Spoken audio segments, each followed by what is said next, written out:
Very good morning to all dear students. Welcome back to HS second year online class. Today we should be learning the eight main characteristics of caste. So to understand the caste clearly, one should know about the characteristics of caste system.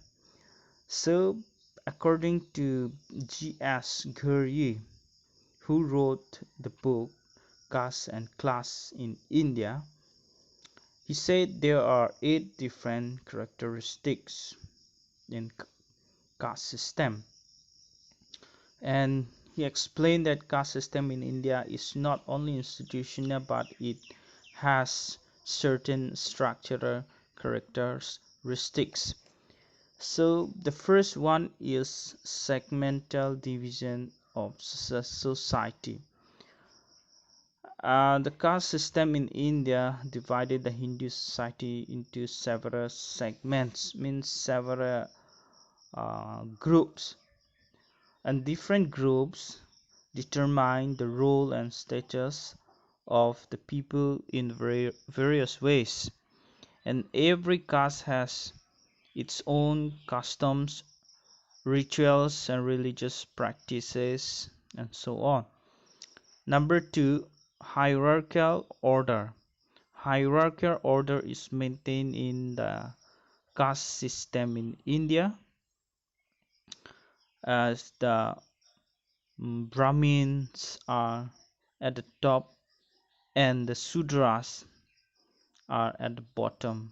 The Sudras, the lowest caste, are at the bottom, and the Brahmins, the higher or the highest caste, always stands at the top. Number three is restriction on food habits. Every caste maintains some restrictions on food habits for every caste members. They prescribe that what kind of food and from whom the food may be accepted or rejected is distinctively recorded in their caste system or in their caste. So the Brahmin cannot accept any food from the lower caste. Of course, there are two kinds of food, which is called paka and kacha food, and generally the kacha food may be accepted by the upper caste members from the lower caste. Number four, restriction on social relations.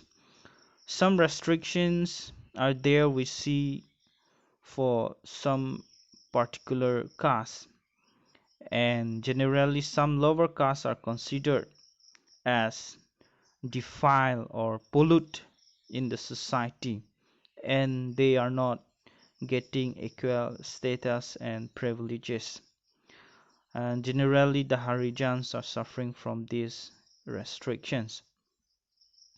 Number five, social and religious disabilities of certain castes. Some certain castes, lower caste people, particularly the Harijans, suffer from these social and religious privileges, and these castes are generally considered as impure castes, and they were not allowed to live on the outskirts of the city or the village.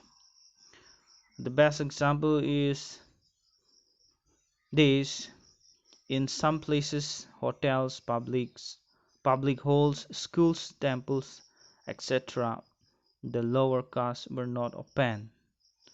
For the lower caste, such places were not open. Number six, social and religious privileges of certain castes. Some upper caste people enjoy certain privileges, and some lower caste people suffer from certain privileges. And the Brahmins never salute others, and they enjoy some privileges in case of education, teaching, and other religious fields. Number 7, restriction on occupation. Some occupations are considered as superior and some are considered as inferior.